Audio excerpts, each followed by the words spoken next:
नमस्कार दोस्तों, तो स्वागत है आपका हमारे YouTube चैनल जीके ज्ञान योग में। तो दोस्तों आज हम लेके आए हैं उत्तराखंड महत्वपूर्ण करंट अफेयर, जो कि पटवारी एग्जाम के लिए काफ़ी महत्वपूर्ण होने वाला है। तो आज की वीडियो हम शुरू करते हैं। आज का हम महत्वपूर्ण करंट अफेयर देखते हैं।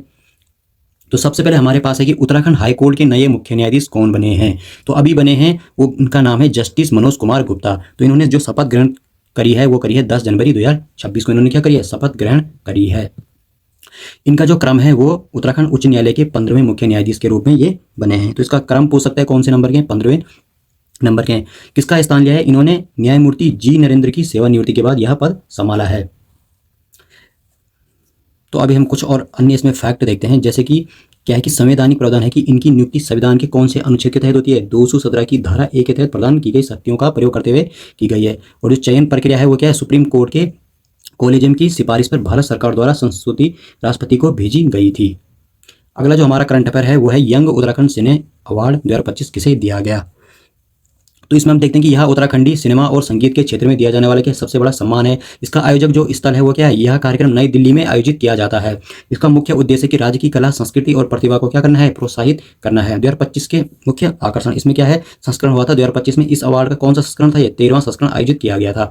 इसमें जो सर्वश्रेष्ठ फिल्म है, इस वर्ष फिल्म का नाम क्या है? जौना ने सर्वश्रेष्ठ फिल्म का पुरस्कार जीता है।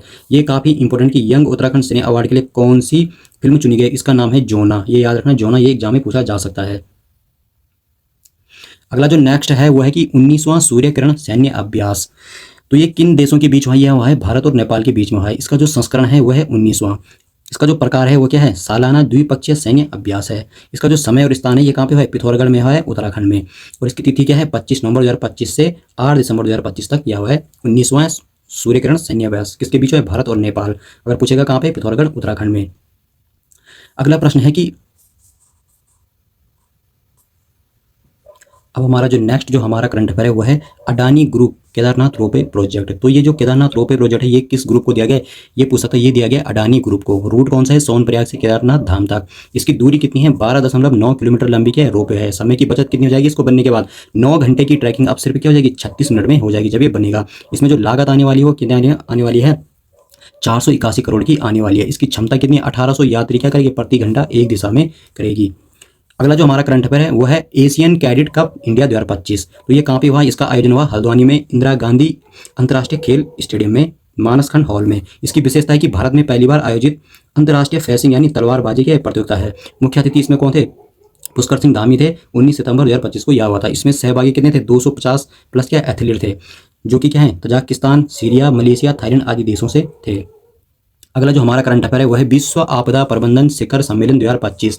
तो कहाँ पे स्थान हुआ था? इसकी तिथि क्या है? देहरादून 28-30 नवंबर 2025 को था। इसका मुख्य विषय क्या था? थीम इसका जो थी समुदाय के निर्माण के लिए अंतर्राष्ट्रीय सहयोग को क्या करना है? सुदृढ़ करना है। बड़ी घोषणा क्या है? उत्तराखंड के लिए 6 वेदर क्या है? रडार है। 142 स्वचालित मौसम स्टेशन इसमें है। वो इसका उद्देश्य क्या है? हिमालय क्षेत्र में आपदा जोखिम को क्या करना है? कम करना है।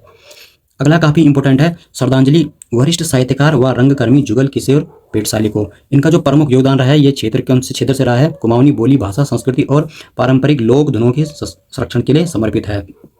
इनकी जो विशेष कार्य है वो है लोक गाथाओं और लोक धुनों को राष्ट्रीय अंतर्राष्ट्रीय पहचान दिलाने में महत्वपूर्ण भूमिका रही है। इनकी जो पहचान रही है साहित्यकार के साथ साथ एक क्या है? रंगकर्मी और क्या है? साधक भी हैं। इनको जो प्राप्तकर्ता प्रमुख सम्मान पुरस्कार है वो है जयशंकर प्रसाद पुरस्कार, सुमित्रानंद पुरस्कार और उत्तराखंड संस्कृति कर्मी पुरस्कार और कुमाऊं गौरव सम्मान इनको दिया गया है। इनका जो सबसे मेन है जो एग्जाम में आने वाले हैं तो इनकी रचनाएं काफी पूछी जाती है। पेटसाली के नाटकों में लोक गाथाओं की जीवंत झलक दिखाई देती है। उनकी प्रमुख रचनाओं का विवरण नीचे दिया गया है। तो इसमें जो सबसे इंपॉर्टेंट है वो है राजूला मालू साई, सबसे ज्यादा इंपॉर्टेंट है, ये पूछी जाती है। गीत नाटिका इसमें भोट प्रदेश के राजू और बैराट के राजकुमार मालूसाई की अमर प्रेम कहानी का वर्णन है। इसके बाद है जय बाला गोरिया, ये क्या नाटिका है। इस रचना में गढ़ी चंपावत की रानी कालिंगा की पीड़ा और उनके जीवन के संघर्षों को दर्शाया गया है। इसके बाद है तीसरा अजुआ बफोल नाटक। इसमें बफोल भाइयों की क्या अद्यम वीरता शौर्य गाथा सजीव चित्रण मिलता है। अगला जो हमारा नेक्स्ट जो हमारा करंट अफेयर है वो है एन रविशंकर उत्तराखंड के छठे वित्त आयोग के अध्यक्ष बने हैं। उत्तराखंड सरकार ने राज्य के पूर्व मुख्य सचिव एन रविशंकर को उत्तराखंड के 6वें वित्त आयोग का अध्यक्ष नियुक्त किया है। अब हम कुछ प्रमुख बिंदु देखते हैं। परिचय एन रविशंकर के एक वरिष्ठ के सेवानिवृत्त आईएएस अधिकारी है। पूर्व अनुभव इनका, वे पहले उत्तराखंड के मुख्य सचिव के रूप में भी अपनी सेवाएं दे चुके हैं। इनकी विशेषताएं देखिए, उन्हें प्रशासनिक कार्यों, राज्य के वित्त शासन और विकास नियोजन की गहरी समझ है। संवैधानिक महत्व अनुच्छेद उत्तराखंड का छठा वित्त आयोग भारतीय संविधान के कौन से अनुच्छेद में है? 243 के आई में है। ठीक है। इसका कार्य क्या है? राज्य वित्त आयोग का मुख्य कार्य राज्य सरकार और स्थानीय निकायों जैसे पंचायत और नगर पालिका के बीच वित्तीय संसाधनों के वितरण के सिद्धांतों की सिफारिश करना है। अब हम अगला देखते हैं तिलू रोतेली पुरस्कार। तो जो तिलू रोतेली पुरस्कार है वह है महिला सशक्तिकरण एवं बाल विकास विभाग की ओर से वीरांगना तिलू रोतेली के जन्मदिवस के अवसर पर विभिन्न क्षेत्रों में उत्कृष्ट कार्य करने वाली महिलाओं को दिया जाता है। इस बार कितनी महिलाओं को दिया गया? ये दिया गया 13 महिलाओं को दिया गया है। ठीक है।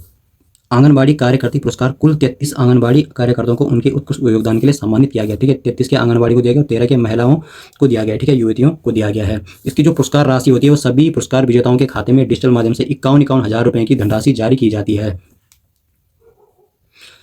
तो अब अगला हम देखते हैं, जो अगला हमारा है करंट पर, वह है कि थल सेनाध्यक्ष द्वारा रेडियो आईबैक्स, ठीक है, 88.4 तराना का उद्घाटन हुआ है। तो ये है क्या? ये रेडियो आईबैक्स थल सेनाध्यक्ष जनरल उपेंद्र द्विवेदी ने गढ़वाल के ज्योतिर्मठ में एक नए सामुदायिक रेडियो स्टेशन का भव्य उद्घाटन किया है। इसकी जो मुख्य विशेषता है, स्टेशन का नाम क्या है? आईबैक्स तराना है, 88.4 FM। ठीक है, इसका नाम है। स्थानीय गढ़वाल का क्या पहला ऐसा क्या है सामुदायिक रेलवे स्टेशन है। सेना की पहले की पिछले 20 दिनों में उत्तराखंड में भारतीय सेना द्वारा स्थापित किया गया दूसरा सामुदायिक रेडियो स्टेशन है। अन्य कुछ महत्वपूर्ण जानकारी देखते हैं। पिछला जो स्टेशन था इससे पहले वो पिथौरागढ़ में था, चीन और नेपाल सीमा के पास में। कौन सा वाला? पंचसूल पल्स नाम से क्या स्टेशन शुरू किया गया था। इसका उद्देश्य क्या है? उच्च पर्वतीय सीमावर्ती क्षेत्रों में रहने वाले लोगों तक पहुंचाना और उनके साथ सीधा संपर्क स्थापित करना है।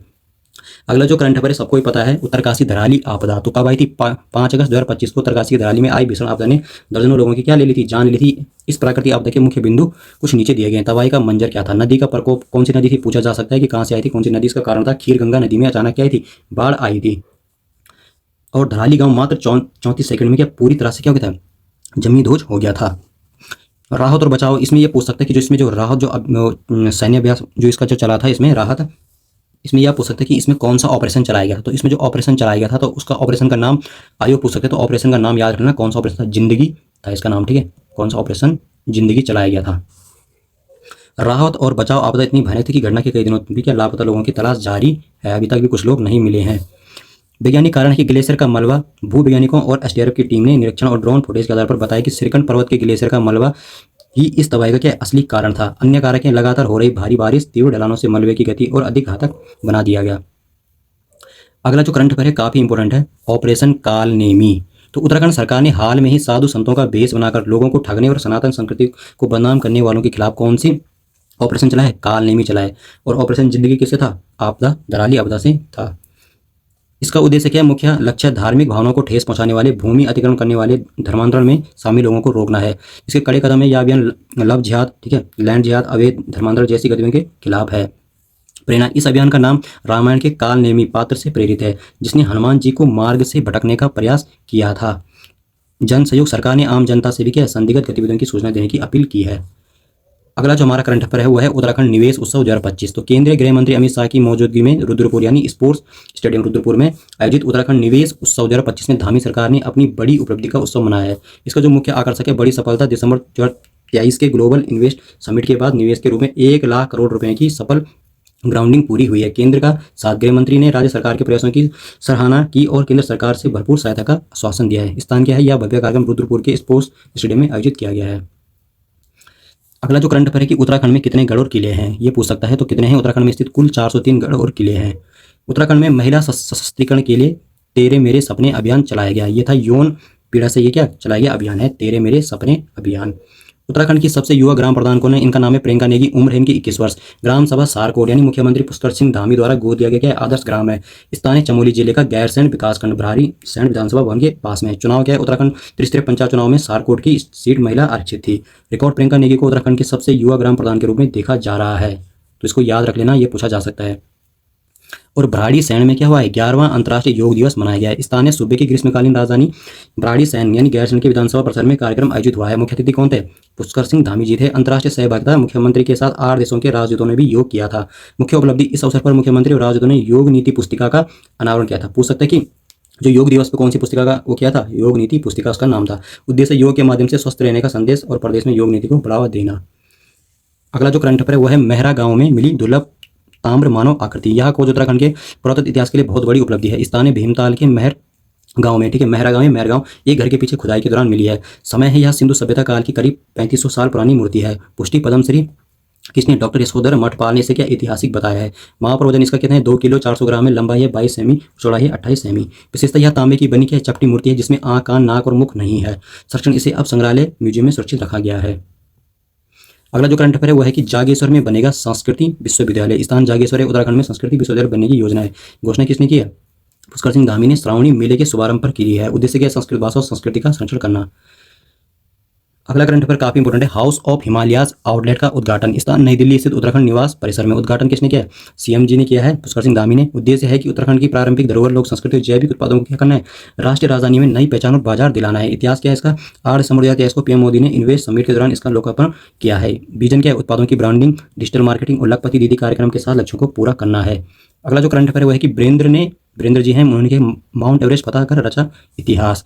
तो ये पर्वतारोही हैं वीरेंद्र सिंह सामंत, इनका नाम है। ग्राम पंचायत बडोली के ये निवासी हैं। उपलब्धि 18 मई को सुबह 4:46 पे इन्होंने क्या एवरेस्ट पर भारतीय तिरंगा और एनसीसी का झंडा फहराया है।